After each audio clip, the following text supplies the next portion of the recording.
Israel com incursões terrestres avançando em Gaza.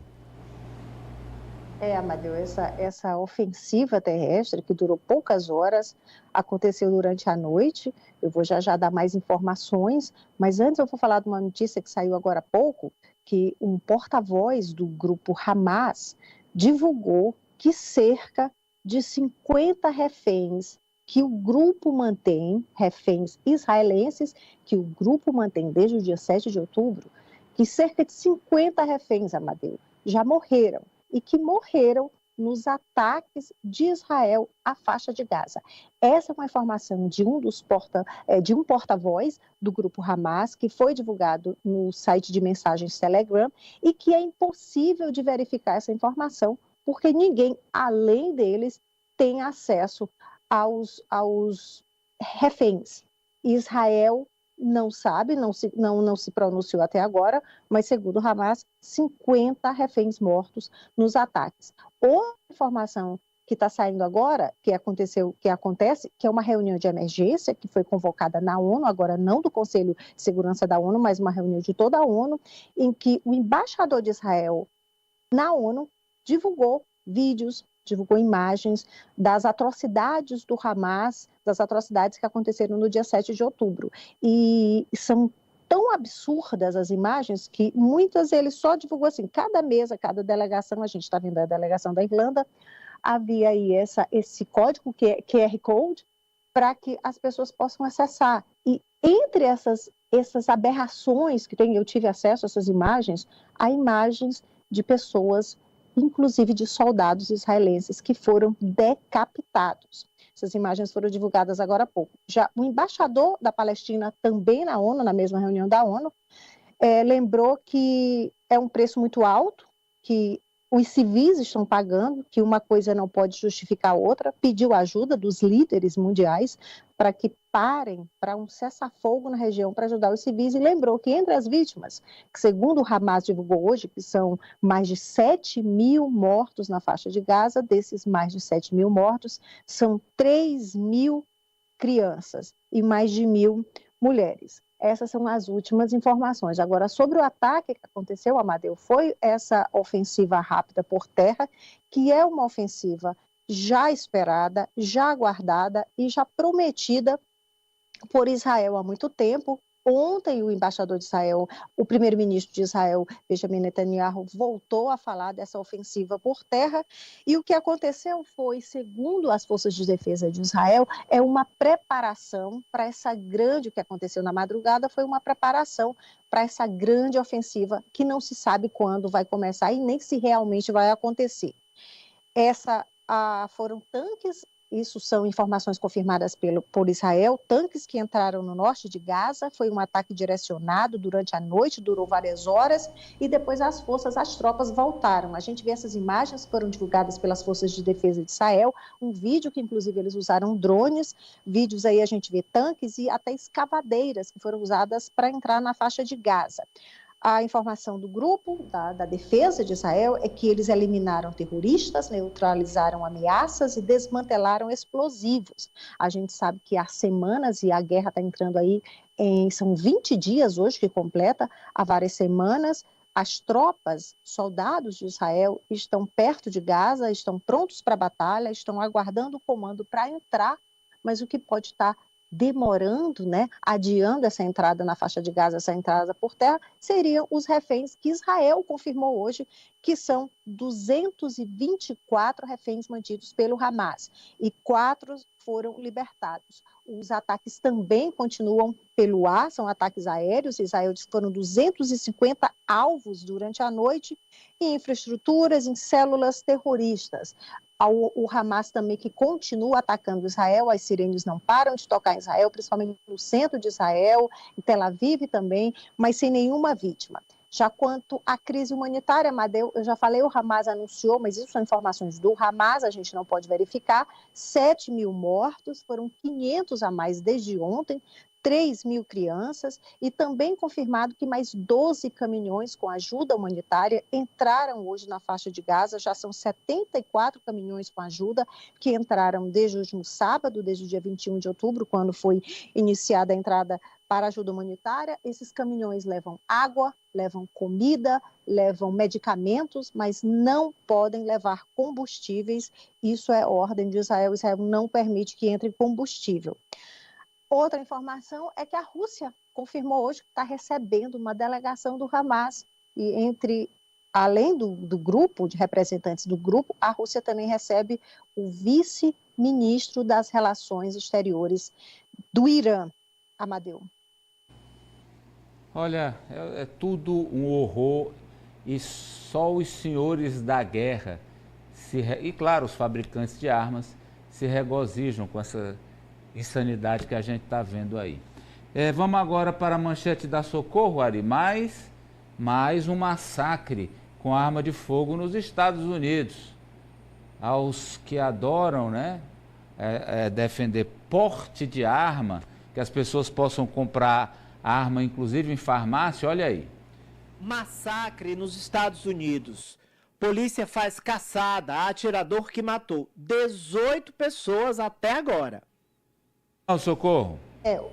Esse tiroteio que aconteceu ontem à noite no estado do Maine, que é um estado considerado um estado tranquilo dos Estados Unidos, Amadeu. Para a gente ter uma ideia, o estado do Maine registrou apenas 29 homicídios no ano passado. Pois é, esse tiroteio aconteceu ontem na cidade de Lewiston, uma cidade com pouco menos de 40.000 habitantes. A governadora do estado, que é uma democrata, confirmou agora há pouco que foram 18 mortos e 13 feridos. Dos 18 mortos, 7 morreram em uma pista de boliche, porque o atirador atacou em um restaurante, depois ele atacou em uma pista de boliche e a distância entre os estabelecimentos é de mais ou menos 6 quilômetros. Então, 7 morreram no boliche, 8 morreram no restaurante e 3 morreram em um hospital e há 13 pessoas feridas. 8 mortos já foram identificados, mas a polícia não revelou nomes, nem idades e nem disse se há crianças entre as vítimas. A polícia confirmou que o atirador continua foragido. A polícia só encontrou um carro que o suspeito teria usado no ataque, no tiroteio. FBI comanda essas buscas, inclusive com helicópteros. O suspeito é um sargento do Exército Americano, um sargento da reserva do Exército Americano, Robert Card, que tem 40 anos.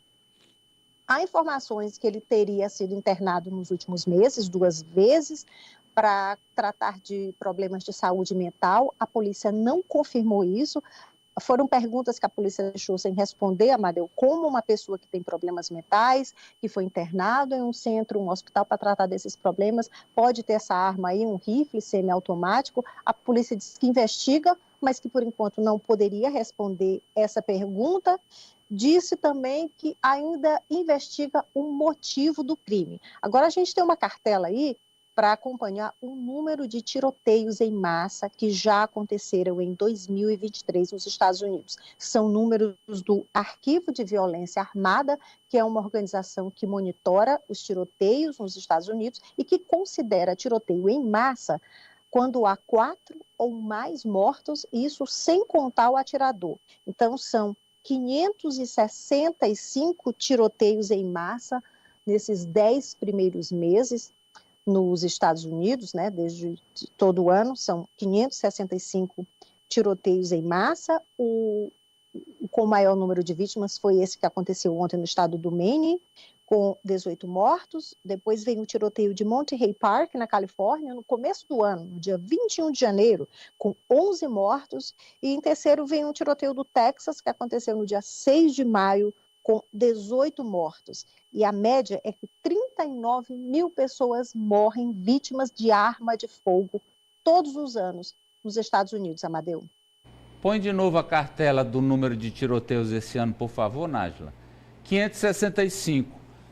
E como hoje estamos com 299 dias decorridos do ano de 2023, é quase 2 tiroteios por dia. Quase 2 tiroteios por dia. Onde pararemos? Quer dizer, eles lá, né? Onde é que eles querem mesmo parar, Poliana?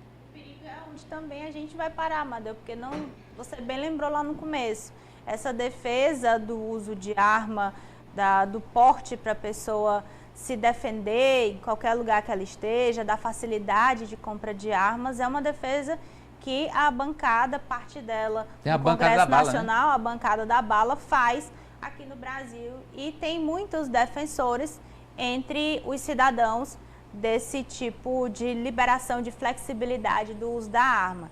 Mas a Socorro traz números que a gente vem falando aqui, já está muito claro, quanto mais armas circulando na mão das pessoas que não têm nenhum tipo de qualificação, treinamento e nem necessidade para utilizar, mais gente vai morrer.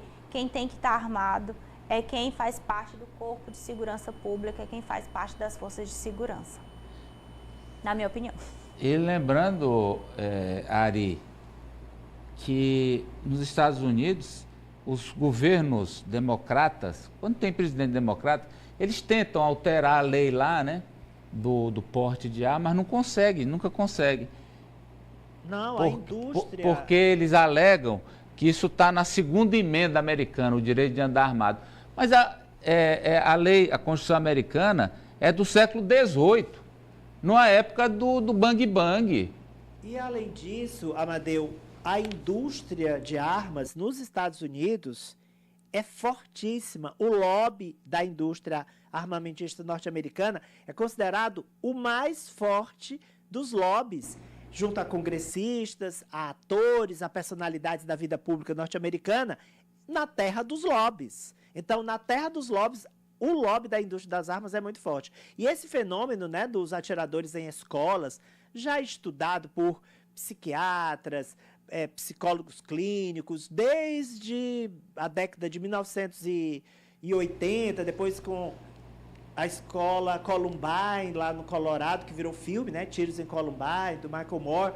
Depois, o episódio de 2007 foi ainda pior na Virginia Tech, com 32 mortos, um ex-estudante da escola que alegava sofrer bullying, um sul-coreano. É um fenômeno tipicamente americano? Sim. Ele é só americano? Não. Tem, inclusive, aqui no Brasil. Esse ano a gente viu em Blumenau, fenômeno chegando com força ao país. Mas já Alemanha, Canadá, vários outros países, Suécia, inclusive, registram esse fenômeno que, sim, ele é americano, mas ele não é só americano. Até porque hoje as redes sociais são mundiais, elas agravaram esse problema que é multifatorial.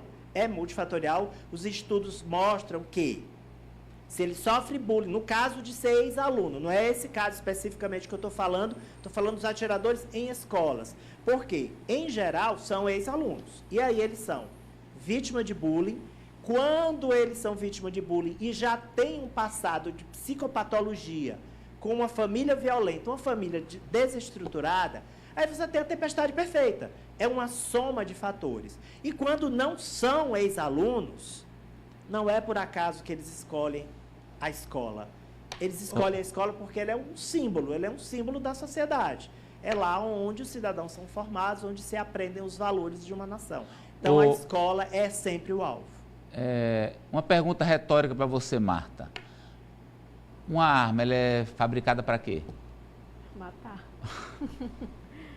Pois é, Amadeu. E aí tem o efeito contágio, né? Como o Ari estava falando. Se acontece em um lugar, outras pessoas verem, outras pessoas com pensamentos ali totalmente equivocados, verem e começam a replicar aquilo que acontece em outro lugar. A gente tem exemplos tristes, exemplos péssimos, que já estava acontecendo aqui no Brasil. E, claro, esse problema da arma, do liberar geral da arma na mão de qualquer pessoa, é muito perigoso. Se a gente tem casos de policiais que são treinados, que estão ali, que têm a permissão do Estado para estarem ali com aquelas armas, tendo porte de arma, sendo desarmados por bandidos, sendo mortos, imagine um cidadão comum que não tem aquele treinamento, que não tem aquela qualificação, está ali segurando uma arma, tendo posse daquela arma, andando com ela para qualquer lado. É perigo